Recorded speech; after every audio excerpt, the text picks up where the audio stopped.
Assalamualaikum warahmatullahi wabarakatuh. Bismillahirrahmanirrahim. Alhamdulillahilladzi hadana lihadza wa ma kunna linahtadiya laula an hadanallah. Wassalatu wassalamu ala Rasulillah Muhammadin sallallahu alaihi wasallam. Asyhadu an la ilaha illallah wa asyhadu anna Muhammadan abduhu wa rasuluh. Para pendengar yang dirahmati Allah, kita panjatkan puja dan puji syukur kehadirat Allah atas rahmat yang diberikan kepada kita, sehingga kita bisa melewati 10 hari pertama di dalam bulan Ramadan ini dengan kenikmatan yang luar biasa untuk melaksanakan ibadah. Semoga ibadah kita diterima oleh Allah Subhanahu wa Ta'ala. Salawat serta salam semoga tetap tercurah kepada junjungan kita Nabi besar Muhammad SAW beserta keluarga dan para sahabatnya. Para pendengar yang dirahmati Allah, setiap orang menginginkan untuk dapat tetap tegar dalam menjalani ketentuan Allah yang tidak sesuai dengan keinginannya, ataupun ketika menghadapi orang yang berlaku zalim kepadanya. Islam mengajarkan bahwa ketegaran ini hanya dapat diperoleh melalui sikap sabar yang disertai dengan permohonan khusyuk kepada Allah melalui sholat. Untuk itu marilah kita di dalam pembicaraan ini adalah menyangkut tentang sabar dan sholat. Sayangnya hanya sebagian kecil orang yang dapat melaksanakannya. Hal ini mungkin disebabkan karena kurangnya pengertian mengenai bagaimana sebenarnya konsepsi Allah tentang manusia. Firman Allah di dalam Al-Quran dalam surat Al-Baqarah ayat 153. A'udzubillahi minasyaitonirrajim. Ya ayyuhalladzina amanu ista'inu bishabri wassalah innallaha ma'as-sabirin. Yang artinya, wahai orang-orang yang beriman, jadikanlah sabar dan sholat sebagai penolongmu. Sesungguhnya Allah beserta orang-orang yang sabar. Bersabar hampir mustahil dapat dilakukan bila tidak memiliki pengertian-pengertian tentang sabaran itu. Maka marilah kita perhatikan uraian berikut. Pengertian tentang sabar itu harus dimulai dengan konsepsi Allah tentang manusia sebagai berikut. Pengertian pertama, mata dan telinga adalah sarana Allah untuk menguji manusia. Sebagaimana telah diuraikan bahwa mata dan telinga diberikan oleh Allah kepada manusia. Kalau mata untuk melihat sesuatu yang baik, telinga untuk mendengarkan sesuatu yang baik. Tetapi kadangkala mata dan telinga itu tidak dipergunakan untuk melakukan hal-hal yang baik itu. Ada kalanya orang malah memandang sesuatu yang tidak baik itu menjadi tontonan yang paling indah. Mendengarkan sesuatu yang negatif itu dianggap sesuatu yang indah. Padahal hal yang demikian itu tidak benar, tidak sesuai dengan kehendak Allah. Hidup di dunia adalah babak prakualifikasi untuk menentukan tempat kita kelak di akhirat. Manusia yang paling taat kepada Allah akan menempati tempat yang paling menyenangkan. Dan sebaliknya manusia yang selalu membangkang, tidak mau menuruti kehendak Allah, akan menempati tempat yang jelek. Oleh karena itulah Allah tidak akan pernah berhenti menguji manusia. Untuk apa ujian itu? Yaitu untuk mengetahui siapakah yang layak untuk menempati tempat yang paling menyenangkan itu. Di dalam Al-Quran, tepatnya pada surat Al-Insan ayat 2 dan 3 yang bunyinya A'udzubillahi minasyaitonirrajim. Bismillahirrahmanirrahim. Inna khalaqnal insana min nutfatin amsyaj nabtalihi waja'alnahu sami'an basira. Inna hatainahu sabila imma syakira wa imma kafura, yang artinya kurang lebih demikian. Sungguh kami telah menciptakan manusia dari setetes mani yang tercampur, yang kami hendak mengujinya dengan perintah dan larangan. Karena itu kami jadikan dia mendengar dan melihat. Sungguh kami telah menunjukkan kepadanya jalan yang lurus. Ada yang bersyukur dan ada pula yang kufur. Para pendengar yang dirahmati oleh Allah, menurut ayat tersebut, bila ada orang yang berlaku zalim, maka hal ini sebenarnya merupakan perwujudan dari ujian Allah, karena kita diberi mata dan telinga. Karena itu, bangunkanlah kesadaran akan hal ini agar kita dapat bertindak sesuai dengan perintah Allah, bukan menuruti emosi.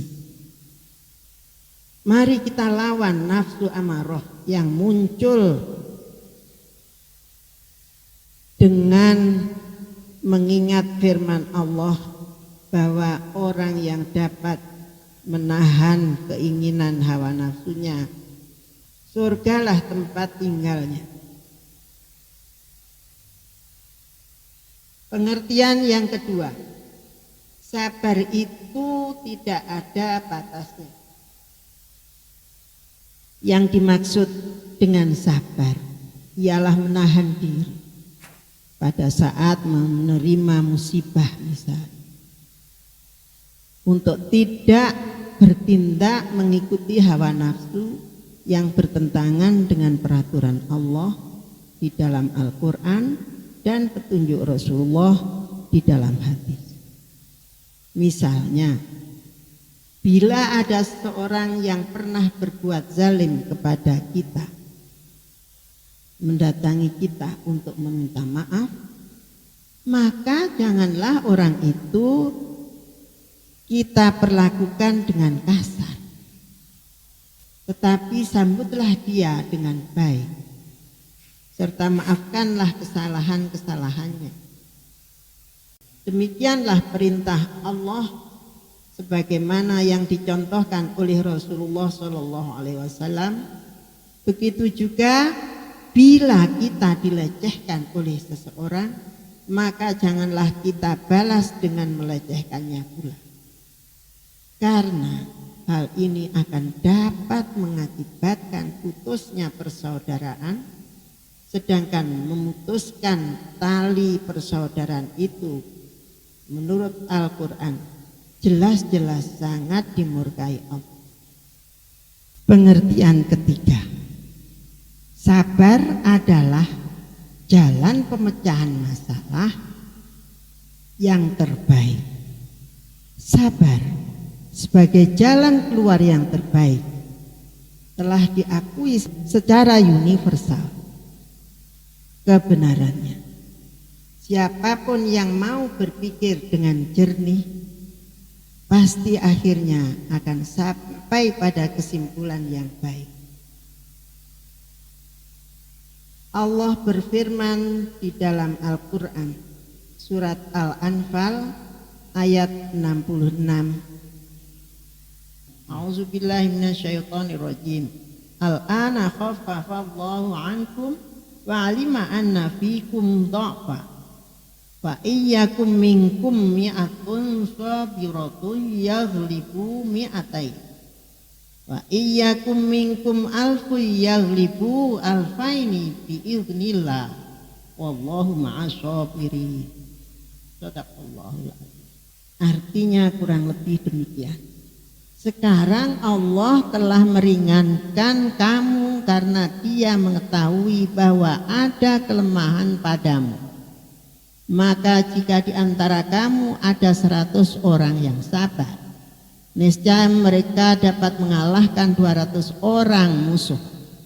Dan jika di antara kamu ada 1000 orang yang sabar, niscaya mereka dapat mengalahkan 2000 orang dengan seizin Allah. Allah beserta orang-orang yang sabar. Pengertian yang keempat, sabar adalah perintah Allah. Dengan memahami bahwa sabar itu adalah salah satu perintah dari Allah, maka lakukanlah sabar bukan lantaran terpaksa, tetapi jalankanlah dengan penuh kesadaran, berniat bahwa ini adalah perintah Allah yang harus ditaati dan dilaksanakan, yaitu sebagaimana halnya kita ikhlas mengerjakan sholat. Di dalam surat Ar-Ra'd, surat ke-13 ayat 22, yang artinya, dan orang-orang yang sabar karena mencari keridhaan Tuhan. Adapun indikator keberhasilan pelaksanaan sabar adalah rasa ikhlas. Jadi, bila telah merasa bersabar namun hatinya ternyata masih panas, maka berarti sabar belum dilaksanakan dengan benar. Yang telah kita lakukan sebenarnya adalah hanya terpaksa mengalah atau menerima karena situasi dan kondisi yang memang tidak memungkinkan. Rasulullah SAW menyampaikan suatu kisah yang menerangkan tingginya ganjaran bersabar itu sebagai berikut. Kami lihat kalian berjalan cepat menuju surga. Siapa kalian? Mereka menjawab, kami orang yang senantiasa melakukan keutamaan. Malaikat itu bertanya pula, keutamaan apa yang telah kalian lakukan? Maka jawab mereka pula, kami bersabar bila dizalimi dan bersikap bijaksana bila disakiti. Maka kata malaikat pula, silahkan masuk ke dalam surga. Sungguh bahagia para pelaku kebajikan itu. Pengalaman beberapa nabi dalam bersabar. Contoh, Nabi Yusuf dijebloskan ke dalam penjara selama 7 tahun karena fitnah. Namun ia tidak berpaling dari Allah atau melakukan perbuatan yang tidak diridhoi Allah. Akhirnya Nabi Yusuf dijadikan menteri besar. Demikian pula Nabi Ayub yang bertahun-tahun menderita penyakit kudis yang menjijikkan, serta disisihkan dari anak dan istrinya. Beliau tidak putus asa atau mencoba bunuh diri. Beliau tetap menjalani hidup di jalan Allah. Dan akhirnya Allah menyembuhkan penyakitnya itu. Lain halnya dengan Nabi Yunus alaihissalam. Karena seruannya tidak dipedulikan, maka ia terbawa emosi lalu meninggalkan kaumnya yang menjadi tanggung jawabnya itu. Maka Allah menghukum Nabi Yunus dengan memasukkannya beberapa lama ke dalam perut seekor ikan. Beberapa motivasi untuk melaksanakan sabar. Yang pertama, menyadari sepenuhnya bahwa sama halnya dengan sholat. Sabar adalah perintah Allah juga. Perbedaannya terletak hanya dalam soal waktu pelaksanaannya saja, yaitu bila sholat harus dilakukan pada 5 waktu tertentu, maka sabar harus dilakukan pada waktu menghadapi semua masalah atau musibah, termasuk di dalamnya waktu menghadapi orang yang negatif. Bila dikaji lebih mendalam, pada hakikatnya Allah menurunkan manusia ke dunia hanyalah semata-mata untuk diuji. Oleh karena itu, bila kita mendapat masalah, tidak usah panik, karena memang untuk itulah hakikatnya manusia diturunkan ke dunia. Yang kedua, bila kita mampu bersabar dengan niat semata-mata hanya karena taat menjalankan perintah Allah, kemudian berserah diri kepadanya, yaitu sholat, yakinlah bahwa kita telah berpegang pada pegangan yang kokoh. Ketiga, sabar yang dilakukan dengan ikhlas. Sebagaimana ikhlasnya waktu mengerjakan sholat adalah merupakan perbuatan positif, sedangkan kesal, jengkel, penasaran, atau perasaan tidak ikhlas adalah perbuatan negatif. Menurut seorang ahli, yaitu F. Bayles, dalam buku Penyembuhan Penyakit Melalui Pikiran, maka dikatakan bahwa pikiran yang positif akan menyehatkan sel-sel tubuh, sebaliknya pikiran yang negatif akan merusak sel-sel tubuh. Dari uraian tadi, jelaslah bahwa sabar itu mempunyai pasangan, yaitu sholat. Sabar dan sholat ibarat dua sisi keping mata uang yang harus selalu berjalan beriringan. Sabar tanpa sholat ibarat bangunan tanpa fondasi beton, mudah ambruk, terserang gempa. Kemudian mengenai sholat, ada beberapa motivasi untuk mengatasi rasa malas sholat, yaitu 1. Sholat adalah perintah yang disampaikan Allah secara langsung kepada Nabi Muhammad SAW tanpa melalui perantara malaikat Jibril.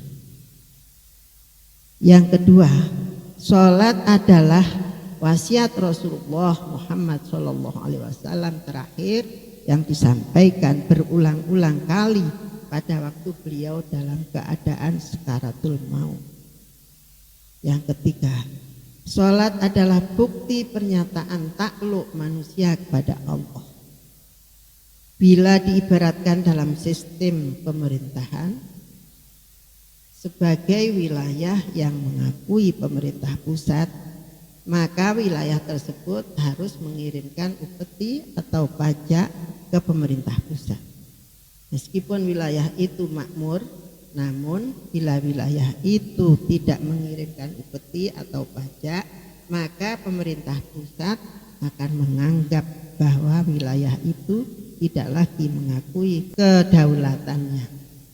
Dan konsekuensinya tentu pemerintah pusat akan mengecilkan, bahkan memerangi wilayah itu.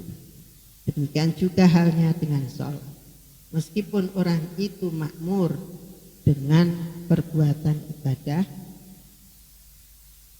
namun ia tidak mengerjakan sholat, maka Allah akan menganggap orang itu tidak mengakuinya sebagai sembahan manusia. Dan sebagai konsekuensi logisnya, tentu ia akan menolak, tidak meridhoi amal yang dilakukan oleh orang itu. Rasulullah bersabda yang artinya Amalan yang pertama kali dihisab dari seseorang hamba pada hari kiamat ialah sholatnya. Maka jika sholatnya diterima, akan diterima pula daripadanya semua amalannya. Tapi jika sholatnya ditolak, maka akan ditolak pula semua amalannya. Riwayat Tabrani.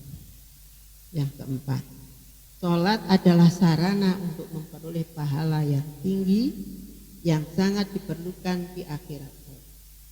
Oleh karena itu, meninggalkan sholat berarti membuang peluang emas. Yang kelima, makin berat suatu ujian, maka tentunya akan semakin besar pula pahala yang diperoleh. Sholat adalah ujian yang berat. Jadi bila rasa malas ini berhasil diatasi, maka kita akan memperoleh pahala yang besar. Demikianlah uraian tentang sabar dan sholat.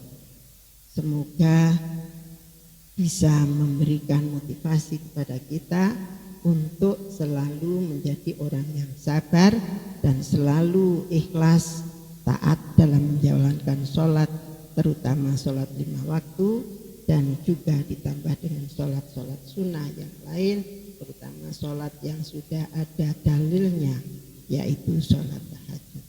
Demikian, semoga kita diberi rahmat, taufik dan hidayah oleh Allah Subhanahu wa taala. Nasrun minallah wa fathun qarib wa basyiril mu'minin. Wassalamualaikum warahmatullahi wabarakatuh.